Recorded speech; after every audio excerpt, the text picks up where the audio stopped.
കേരളത്തിലെ പ്രഗത്ഭനായിരുന്ന പേരെടുത്ത ഒരു IPS ഉദ്യോഗസ്ഥൻ്റെ കാര്യം എനിക്കിപ്പോൾ ഓർമ്മ വരുന്നു. ഇപ്പം സർവീസിലുള്ള ആളല്ല, പണ്ട് സർവീസിലുണ്ടായിരുന്ന ഒരാളുടെ മകൻ ആത്മഹത്യ. അതേപോലെ കേരളത്തിലെ വലിയൊരു മാഗസീനിൻ്റെ ചീഫ് പബ്ലിഷറുടെ മകൻ അതേപോലെയായിരുന്നു. ജയശങ്കർ സാർ, ദുഷ്ടന ദൈവം പന പോലെ വളർത്തുമെന്നൊക്കെ നമ്മൾ കേട്ടിട്ടുണ്ട്. ശരിക്കും ഈ കർമ്മ എന്നൊന്നില്ലേ? ഉണ്ട്. കർമ്മമുണ്ട്, കർമ്മത്തിൻ്റെ ഫലമുണ്ട്. കർമ്മത്തിൻ്റെ ഫലം അനുഭവിക്കാൻ വേണ്ടി തന്നെയാണ് ശരിക്ക് ജന്മം പോലും.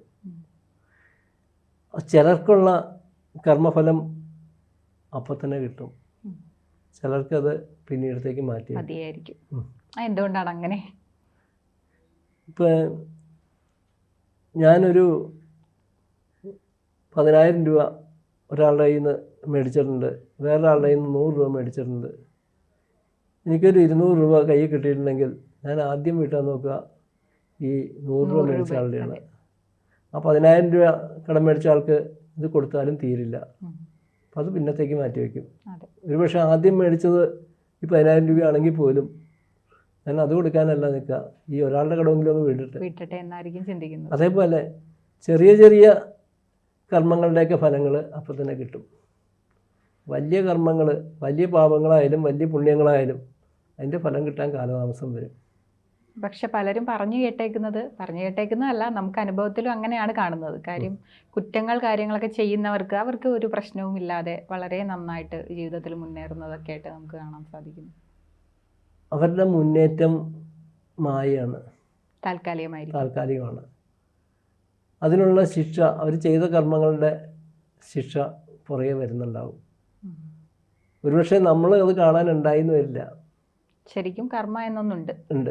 അതിൻ്റെ ഫലം ഒരുപക്ഷെ അവരനുഭവിക്കുന്നത് അവരിൽ കൂടി ആയിരിക്കില്ല, അവരുടെ പേരക്കിടാങ്ങളിൽ കൂടെയൊക്കെ ആയിരിക്കാം. അടുത്ത തലമുറ നമുക്ക് ഒരുപാട് സമ്പന്നരുടെ കാര്യങ്ങൾ നമുക്ക് പലപ്പോഴും കാണാൻ കഴിയും. അവരുടെ കുടുംബത്തിൽ ഒരു മന്ദബുദ്ധിയെങ്കിലും ഉണ്ടാകുക എന്ന് പറയുന്നൊരവസ്ഥ കാണാറുണ്ട്. ഞാൻ ആരുടെയും പേരെടുത്ത് പറയുന്നില്ല.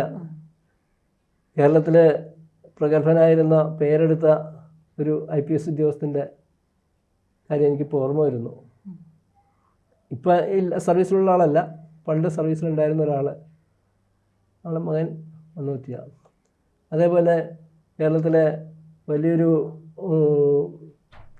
മാഗസീനിൻ്റെ ചീഫ് പബ്ലിഷറുടെ മകൻ അതേപോലെയായിരുന്നു. ഒരുപാട് പേർക്ക് ജോലി കൊടുത്തിട്ടുണ്ട്, അങ്ങനെയുള്ള കാര്യങ്ങളൊക്കെ ചെയ്തിട്ടുണ്ട്, ശരിയാണ്. ഒരുപാട് സമ്പത്തും ഉണ്ടായിരുന്നു.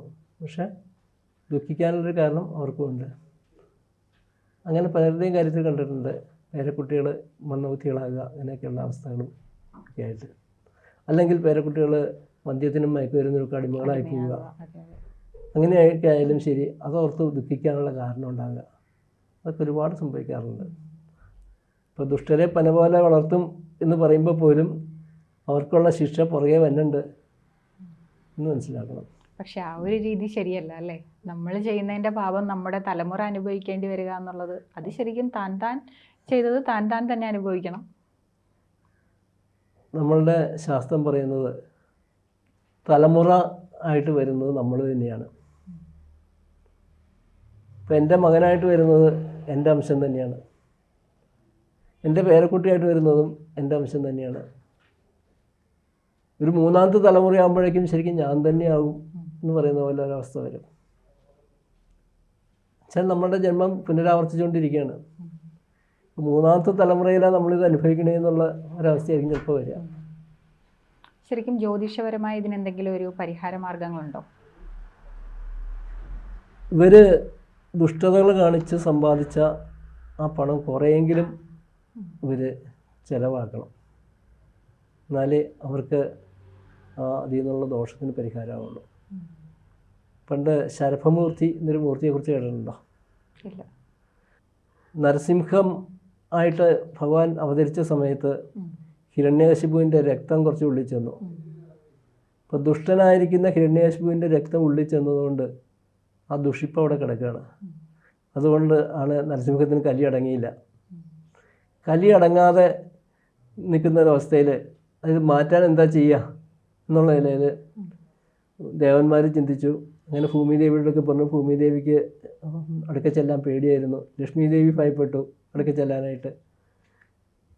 ആ സമയത്ത് പ്രഹ്ലാദൻ സ്തുതിച്ചു. പ്രഹ്ലാദൻ്റെ സ്തുതി കേട്ട് തൃപ്തിയിലായി എന്ന് പറയാം. അതേസമയം തന്നെ വേറൊരു സംഭവം കൂടി ഉണ്ടായി. ശ്രീപരമേശ്വരൻ്റെ അടുക്ക ചിലർ പരാതി പറഞ്ഞു നരസിംഹത്തിൻ്റെ കോപം അടങ്ങുന്നില്ല എന്നുള്ളവരൊക്കെ. ശ്രീപരമേശ്വരൻ ശരഭമൂർത്തിയായിട്ട് വന്ന് ഈ ഉള്ളിൽ കിടക്കുന്ന രക്തം, ദുഷിച്ച രക്തം, നരസിംഹത്തിൻ്റെ ഉള്ളിൽ കിടക്കുന്ന ദുഷിച്ച രക്തം വലിച്ച് ഊറ്റി കുടിച്ച് നരസിംഹത്തിനെ അതിൽ നിന്ന് മോചിതനാക്കി. അപ്പം ആ ദുഷിപ്പുള്ളി കിടക്കും. ഇല്ലെങ്കിൽ ഇന്ന് പറഞ്ഞ പോലെ നമുക്ക് ഈ ഒരുപാട് പറ്റിച്ചുമൊക്കെ ഉണ്ടാക്കിയ പൈസയാണെങ്കിൽ അത് പുറത്ത് പോയാലേ നന്നാവുള്ളൂ എന്ന് പറയുന്ന അവസ്ഥ ഉണ്ടാവും. ഇല്ലെങ്കിൽ അതിന് ശിക്ഷ ബാക്കി കിടക്കും. അതിൽ നിന്നൊരു ലാഭം എന്തായാലും ഉണ്ടാവില്ല. അതെ, ആ ധനം ഉപയോഗിക്കാൻ ഒരിക്കലും കഴിയില്ല. അതെ, അതൊരു മായ പോലെ ഇങ്ങനെ നമുക്ക് പ്രത്യക്ഷത്തിൽ കാണാം, ഉപയോഗിക്കാൻ പറ്റില്ല എന്ന് പറയുന്ന അവസ്ഥയാണ് ഉണ്ടാവുക. പക്ഷെ ചിലർക്കൊക്കെ ആരോഗ്യപരമായിട്ട് അത് കയ്യിൽ നിന്നും തിരിച്ചടിയാകുന്നത് കാണാറുണ്ട്. പലർക്കും ഇതുപോലെ ചില ഘട്ടങ്ങളിൽ ആവശ്യത്തിന് ഉപകരിക്കാത്ത സാഹചര്യം ഉണ്ടാകാറുണ്ട്. ശരിയാണ്. ഇപ്പം സ്വർണം ബാറുകളാക്കി ബാങ്കിൽ ലോക്കറിൽ വെച്ചിട്ടുണ്ടാവും, പക്ഷേ നിത്യോപയോഗത്തിന് സാധിക്കില്ല എന്ന് പറയുന്ന അവസ്ഥ ഉണ്ടാകാറുണ്ട്.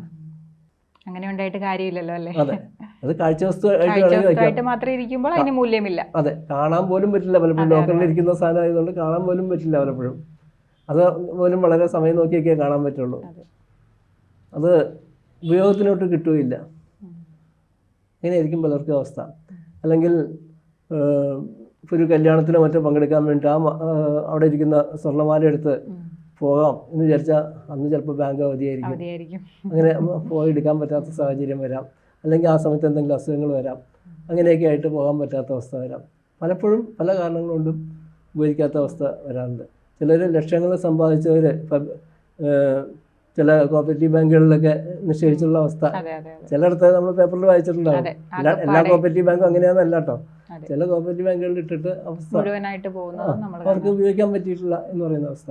അതേപോലെ ചില ബാങ്കുകളിൽ ഇട്ടിട്ടുണ്ടെങ്കിൽ ആ ബാങ്ക് പൂട്ടിപ്പോകുന്ന അവസ്ഥ ഉണ്ടായിട്ടുണ്ട്.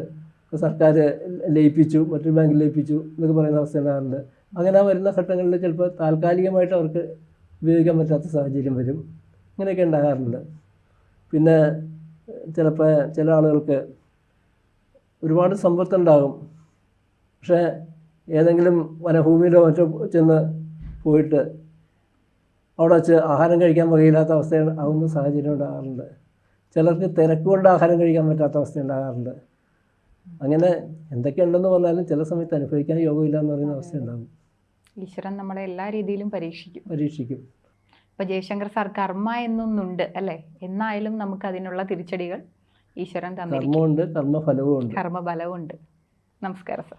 നമസ്തേ. പ്രശസ്ത താമ്പൂല ജ്യോതിഷൻ ജയശങ്കറുമായി നിങ്ങളുടെ ജ്യോതിഷ സംബന്ധമായ പ്രശ്നപരിഹാരങ്ങൾ സംസാരിക്കുവാൻ താഴെ കാണുന്ന നമ്പറിൽ ബന്ധപ്പെടുക.